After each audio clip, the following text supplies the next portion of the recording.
हरे कृष्ण कृष्ण कृष्ण हरे हरे, हरे राम राम राम हरे हरे। श्री रामचरितमानस। हरिओम तत्सत। सत्यम शिवम सुंदरम। अयोध्या कांड। रास्ते में असंख्य जड़ चेतन जीव थे। उनमें से जिनको प्रभु श्री रामचंद्र जी ने देखा अथवा जिन्होंने प्रभु श्री रामचंद्र जी को देखा, वे सब उसी समय परम पद के अधिकारी हो गए। परंतु अब भरत जी के दर्शन ने तो उनका भव जन्म मरण रूपी रोग मिटा ही दिया। श्री राम दर्शन से तो वे परम पद के अधिकारी ही हुए थे, परंतु भरत दर्शन से उन्हें वह परम पद प्राप्त हो गया। भरत जी के लिए यह कोई बड़ी बात नहीं है, जिन्हें श्री राम जी स्वयं अपने मन में स्मरण करते रहते हैं। जगत में जो भी मनुष्य एक बार राम कह लेते हैं, वे भी तरने तारने वाले हो जाते हैं। फिर भरत जी तो श्री रामचंद्र जी के प्यारे तथा उनके छोटे भाई ठहरे, तब भला उनके लिए मार्ग मंगल सुखदायक कैसे ना हो। सिद्ध साधु और श्रेष्ठ मुनि ऐसा कह रहे हैं और भरत जी को देखकर हृदय में हर्ष लाभ करते हैं। भरत जी के इस प्रेम के प्रभाव को देखकर देवराज इंद्र को सोच हो गया कि कहीं इनके प्रेम व श्री राम जी लौट ना जाएं और हमारा बना बनाया काम बिगड़ ना जाए। संसार भले के लिए भला और बुरे के लिए बुरा है। मनुष्य जैसा आप बोता है, जगत वह उसे वैसा ही दिखता है। उसने गुरु बृहस्पति जी से कहा, हे प्रभु, वही उपाय कीजिए जिससे श्री रामचंद्र जी और भरत जी की भेंट ही ना हो। श्री रामचंद्र जी संकोची और प्रेम के वश हैं और भरत जी प्रेम के समुद्र हैं। बनी बनाई बात बिगड़ना चाहती है, इसलिए कुछ छल ढूंढकर इसका उपाय कीजिए। इंद्र के वचन सुनते ही देवगुरु बृहस्पति जी मुस्कुराए। उन्होंने 1000 नेत्रों वाले इंद्र को ज्ञान रूपी नेत्रों से रहित मूर्ख समझा और कहा, हे देवराज, माया के स्वामी श्री रामचंद्र जी के सेवक के साथ कोई माया करता है तो वह उलटकर अपने ही ऊपर आ पड़ती है। उस समय पिछली बार तो श्री रामचंद्र जी का रुख जानकर कुछ किया था, परंतु इस समय कुचाल करने से हानि ही होगी। हे देवराज, श्री रघुनाथ जी का स्वभाव सुनो। वे अपने प्रति किए हुए अपराध से कभी रुष्ट नहीं होते, पर जो कोई उनके भक्त का अपराध करता है वह श्री राम जी की क्रोधाग्नि में जल जाता है। लोक और वेद दोनों में इतिहास कथा प्रसिद्ध है। इस महिमा को दुर्वासा जी जानते हैं।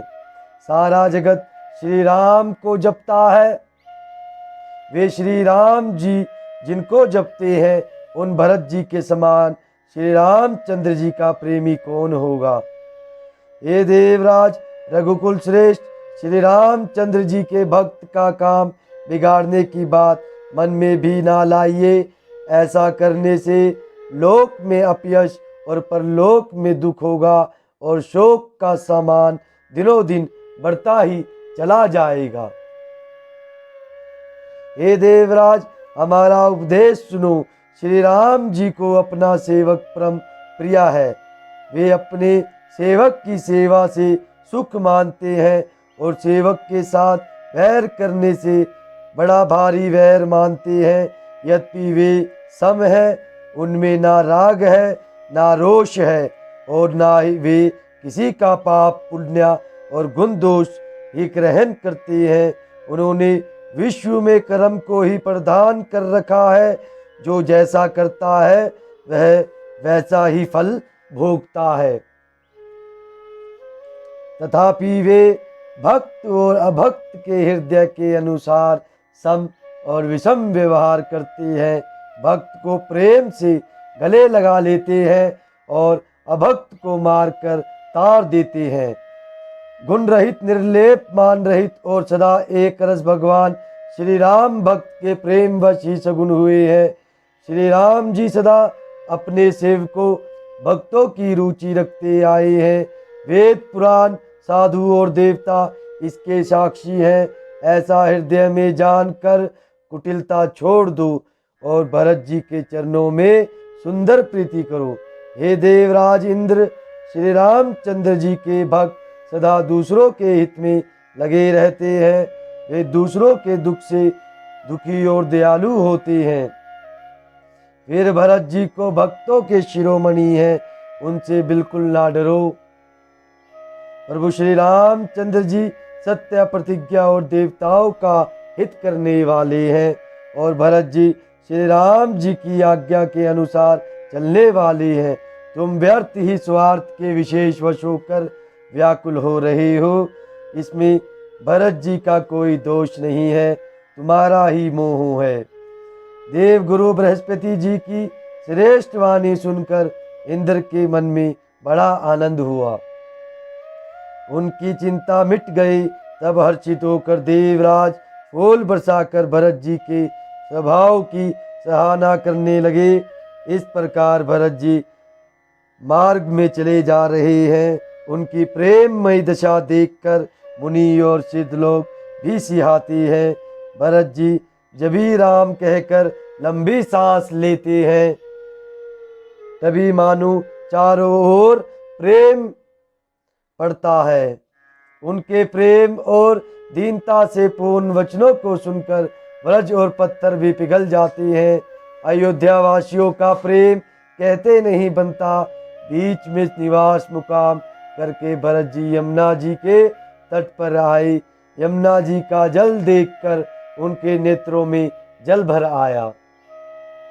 श्री रघुनाथ जी के श्याम रंग का सुंदर जल देखकर सारे समाज सहित भरत जी प्रेम विहल होकर श्री राम जी के ग्रह रूपी समुद्र में डूबते डूबते विवेक रूपी जहाज पर चढ़ गई।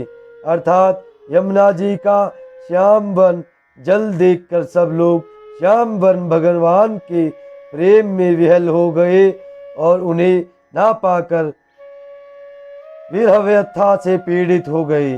तब भरत जी को यह ध्यान न आया कि जल्दी चलकर उनके साक्षात दर्शन करेंगे। इस विवेक से वे फिर उत्साहित हो गए। उस दिन यमुना जी के किनारे निवास किया। समय अनुसार सबके लिए खान पान आदि की सुंदर व्यवस्था हुई। निषाद राज का संकेत पाकर रात में घाट घाट की अगणित नावें वहां आ गई, जिनका वर्णन नहीं किया जा सकता। सवेरे एक ही खेवे में सब लोग पार हो गए और श्री रामचंद्र जी के सखा निषाद राज की इस सेवा से संतुष्ट हुई। फिर स्नान करके और नदी को सिर नवाकर निषाद राज के साथ दोनों भाई चले। आगे अच्छी अच्छी सवारियों पर श्रेष्ठ मुनि है, उनके पीछे सारा राज समाज जा रहा है। उसके पीछे दोनों भाई बहुत सादे भूषण वस्त्र और वेश से पैदल चल रहे हैं। सेवक, मित्र और मंत्री के पुत्र उनके साथ हैं। लक्ष्मण, सीता जी और श्री रघुनाथ जी का स्मरण करते जा रहे हैं। जहाँ जहाँ श्री राम जी ने निवास और विश्राम किया था, वहाँ वहाँ भी प्रेम सहित प्रणाम करते हैं। हरे कृष्ण कृष्ण कृष्ण हरे हरे, हरे राम राम राम हरे हरे। ओम विष्णुवे नमः। ओम नमः शिवाय। ओम श्री सत्यनारायणाय नमः। ओम नमः नारायणाय। सत्यम शिवम सुंदरम। हरे कृष्णा हरे रामा।